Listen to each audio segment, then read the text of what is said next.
which just means that we have one polynomial on the top and a different polynomial on the bottom. So rational means fraction. Any number that can be written as a fraction is called a rational number. So 1/2, 3/4, 1/3, those are all rational numbers. To make it a function, we have x's on the top and the bottom. So how do you find the x-intercept of a rational function? Ella. Yeah, so you're going to set whatever the numerator is equal to 0. Because if we're finding an x-intercept, we're solving for x. And the numerator contains x, and that's where our x-intercept will be located. And remember, it is an ordered pair, whatever we find for x, comma, 0. And there may be two x-intercepts. You may not just have one, but you might have two. So set the numerator equal to 0, solve for x. Make sure you're writing it as an ordered pair. So Faith, how do we find the y-intercept? This shouldn't be pluralized. Cross that off. Yeah, so we let all of the x's equal 0. And then of course we solve for y.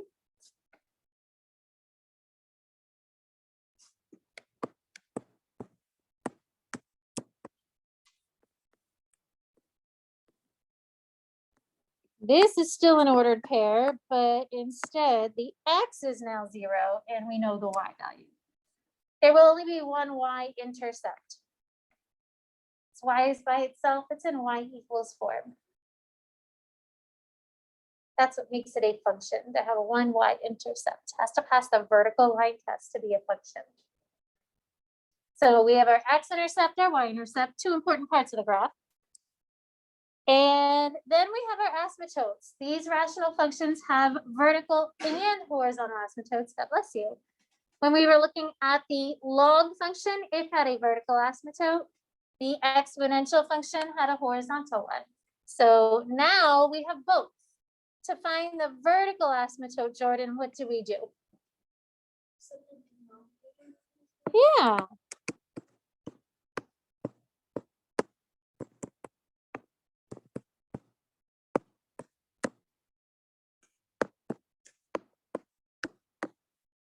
And our vertical asymptote is an x equals form. X equals 5, 7, -3. There can be two of those as well. So vertical asymptote and the x-intercept both contain x. So the numerator contains an x, that gets us our x-intercept. The denominator contains an x, and that gets us the asymptote. So that is finding out where the function does not exist. That's what the vertical asymptote when you're solving for x is doing. And then finally, the horizontal asymptote. This is the one that you gotta kind of think there's a couple of cases here. So what could happen with a horizontal asymptote? Or how do you decide what the horizontal asymptote is? Jaden? You look at the degree of the numerator and the denominator. And do you want me to give you the scenario? Yeah, so she said we're gonna look at the degree. And I'm abbreviating here. I'm gonna write NUM just so that I'm not writing, oops, each of them out a whole bunch of times. All right. They are equal, then you look at the coefficient in front of x and fraction. Yep, and we said that was A over C. So she said if they're equal, then it's the coefficient in front of that degree. All right, so that's case 1. Case 2. Would be if the numerator is less than the denominator, then y is equal to 0. Good. So the second case.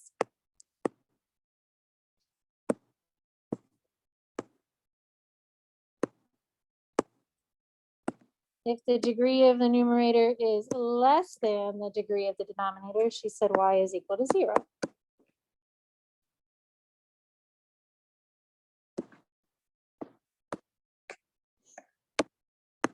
When the third case is if the degree of the numerator is greater than the denominator, then there is no horizontal. Nice.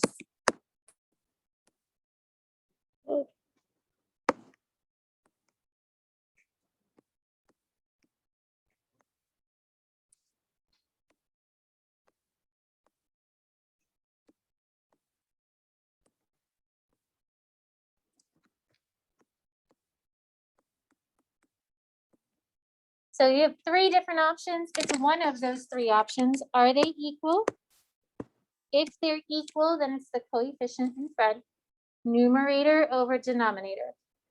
The second case is the degree of the numerator less than the degree of the denominator, then it's y equals 0.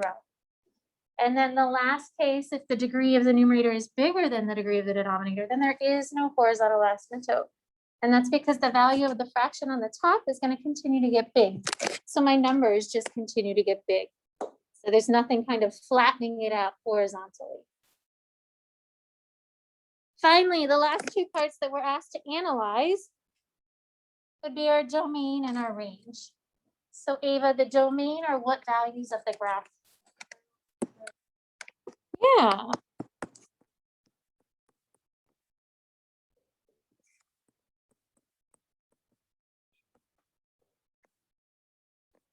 So any x value that's defined in your graph from left to right is how we find our domain. To get the domain, we can use the vertical asymptotes because the vertical asymptotes actually make the domain. From left to the first vertical asymptote, and then on the other side of the vertical asymptote, moving right. So the vertical asymptotes will always be the domain. They'll always give you the domain. And then Ava, to get the range, we use, yeah, we're looking at the y values.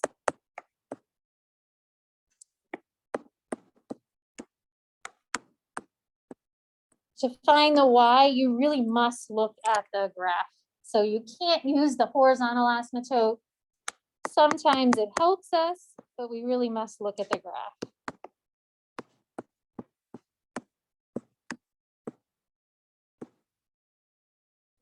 Because sometimes the range will use the y-intercept, sometimes the asymptote is in the graph. So we really need to look at the picture to get that range. So little summary for things to think about when you're graphing. And pretty much if you go down in order, those are the pieces that we find in that same order. We get the x-intercept, the y-intercept, the vertical asymptote, the horizontal asymptote. We graph it by finding a couple of more points. And then we finally look at the domain and the range. Are there questions on any of those concepts? All right, then we are going to start the homework together. So I thought we could just do that instead of doing another example in the notes. It makes more sense just to work through a problem together that would be directly from your homework. In retrospect, I should have just pulled that worksheet and put it in with the homework. Didn't think about that when I was making it though. Sorry. So your homework is section 8.3 practice worksheet.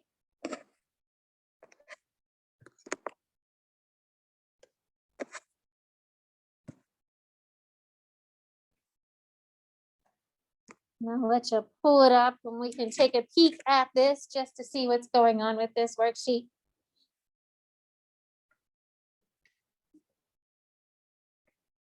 The first 6 problems on this worksheet ask you to find the x-intercept and the vertical asymptote. So numerator versus denominator. Make sure you're writing those in correct notation.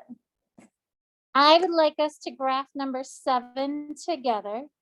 So graph the following function by finding the information below, which is the information we just went over. The only extra thing that we're going to be doing is making a table of values to help us find a couple of other ordered pairs to graph. So see if you can go through and find the intercepts and the asymptotes. So find those first 4 things.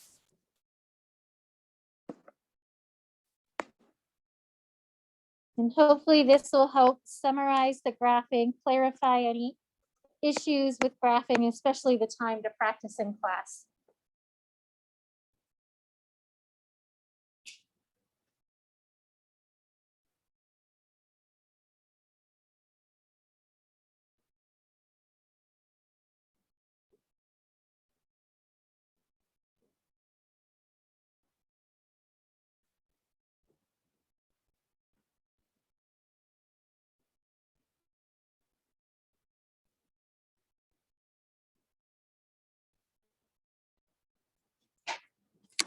It's too cold over here. No, it's okay. It's cold back there, but not over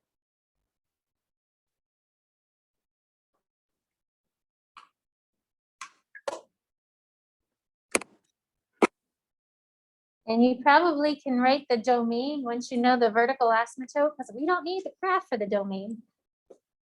And that'll be something that like next year in trig and pre-calc, we really just write the domain without even referring to a graph.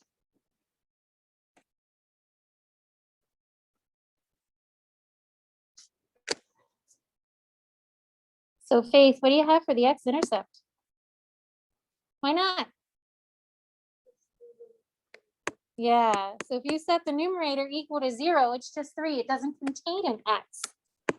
3 definitely doesn't equal 0.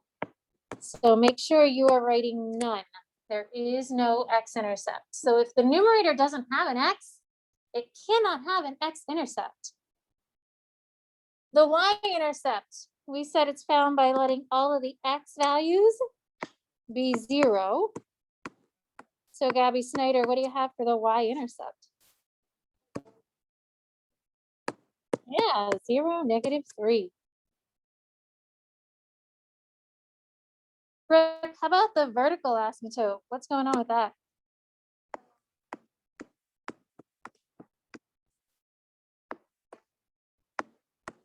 Yeah. So when you solve for x, you get x squared equals 1. And then taking the square root, you get a -1 and a +1. Or you can write it as plus or minus 1. Either way is fine. And then Lacey, how about the horizontal asymptote? Which case? So what's the degree in the numerator? Is there an x in the numerator? No. So if there's not an x in the numerator, technically the degree is 0. So the degree on the top, even though that number 3 is there, that number 3 doesn't have an x. So it's just a number, it's not an x. So in this case, it's the second one where the power on the top is less than the power on the bottom. And when that happens, Lacey, it's y equals 0, yeah. So again, there isn't an x on the top. So really, this is like having 3 times x to the power of 0.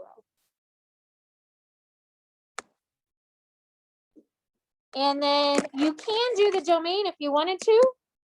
So the domain would be -infinity to the first asymptote, -1. And because there are 2 asymptotes, we're going to have a graph in between 2 of them, -1 to 1. And then finally, it'll be from 1 to infinity. So that would be our domain. So -infinity, the first asymptote, in between the 2 asymptotes, and then the second asymptote to positive infinity. So before you choose your x values, graph your information so that you can use that graph to help you determine what x values you want to pick.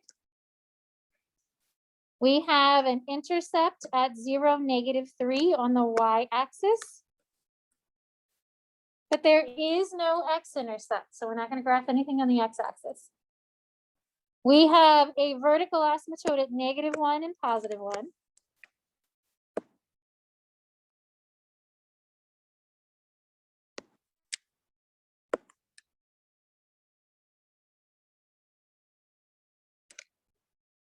And then we also have at y equals 0.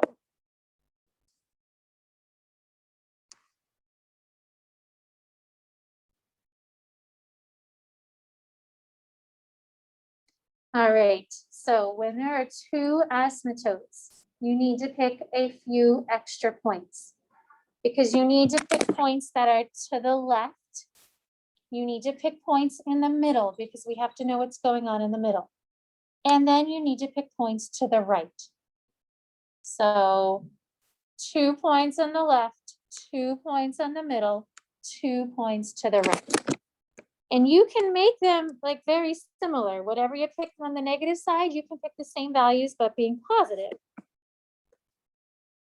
So I would say choose -2 and +2 because those two numbers, -2 and +2 are right next to our asymptotes. So I would pick a -2 and a +2. They would be easy numbers to pick. -2, +2. And then if you wanted, you could pick -3, you could choose -4, you could choose -5, but you need another point over here. Doesn't matter. I'm gonna just say, let's pick -4 and then +4.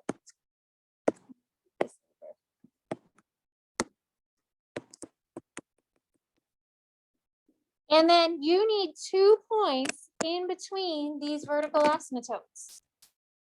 Well, one asymptote is at -1, the other one is at +1.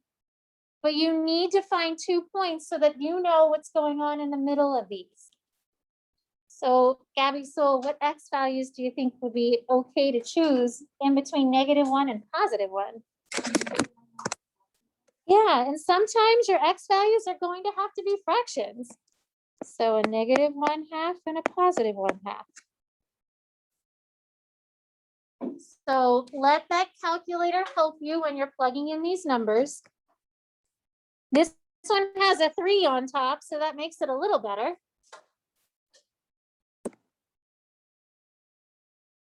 If you need to use the calculator, that's fine. If you want to rely on your mental brain, that would be fantastic. So again, just a 3 on the top. On the bottom, you're plugging in a -4, which is 16. 16 minus 1 is 15. So we would end up with 3/15, which is 1/5. Remember, these answers are going to be fractions.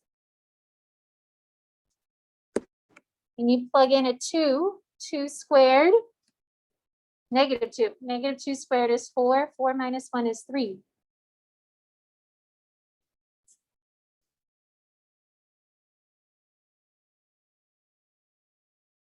So Jaden, if you plug in a -2, what do you get out? 1. A 1. That's kind of nice, right? And if I skip over the fraction values, if I plug a +2 in, I'm still going to get what, Jaden? 1. And a +4, we're still going to get 1/5. So the fractions are a little harder. I would say plug it in the denominator first and then take 3 divided by the value you have for the denominator.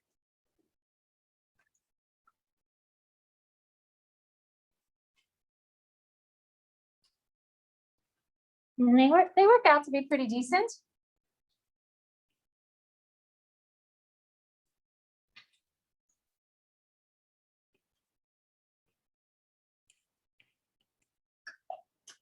Did anybody get the values for -1/2 and +1/2? What do you have? Yeah, that's not bad, right? So we have the 1/5, which is the fraction, but the other numbers worked out nicely. So when you plug a 1/2 in and you square it, that makes 1/4.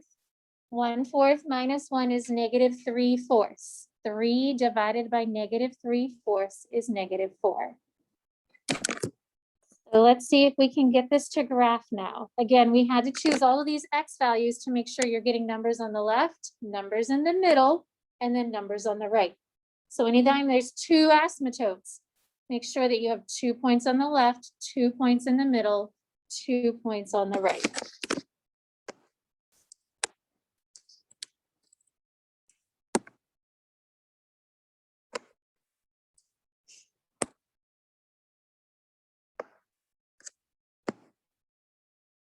Oops.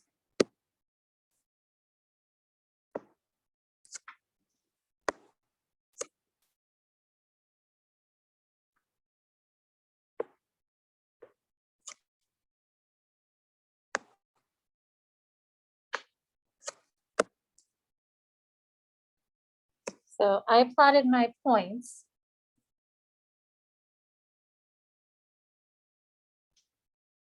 So at -4, we had 1/5. At -2, we were up at 1.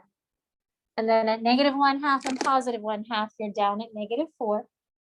And then finally at +2, you're up at 1, and +4 for X, you're at 1/5. Remember, when you graph these, they're curves. They shouldn't be sharp points. They shouldn't make V's. They should be curved graphs. Those curves skim along your asymptotes. So it's going to curve up and skim vertically. So it starts horizontally, it goes through the 2 points, and then it curves up.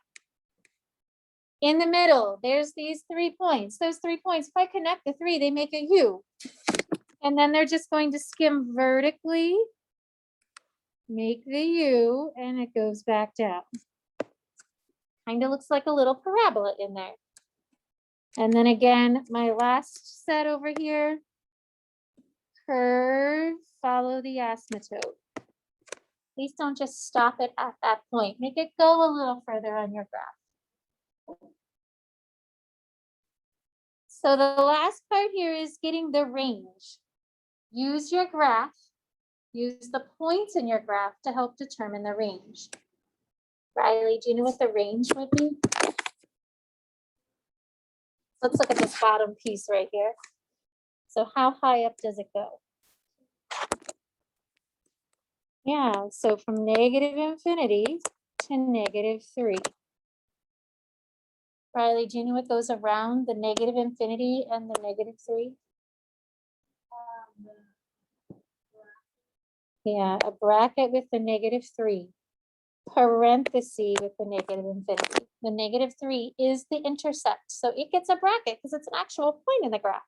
So anytime it's a point on your graph, you should have a bracket. Otherwise, it's going to be an asymptote. And then Riley, there's nothing happening right here, but then above the asymptote, it starts and goes up to infinity. So what number would it start at? Yeah. 0 gets a parenthesis because it's not a point. You have a horizontal asymptote there. Questions? So hopefully that helps clarify anything, especially graphing with 2 asymptotes. I will tell you that 4 of the remaining 5 graphs have 2 asymptotes, and you can look at the denominator. Anytime the denominator is squared, that's when you'll have 2 asymptotes. So the graphs are a little more involved when they have 2. You have about 11 minutes. So hopefully in that 11 minutes, you can get maybe 2 more problems done. I'd say the top problems are pretty straightforward because you're just algebraically finding those intercepts, the x-intercept and then the vertical asymptote. Maybe try and work on another graph or 2 while you're in class. Those of you at home, please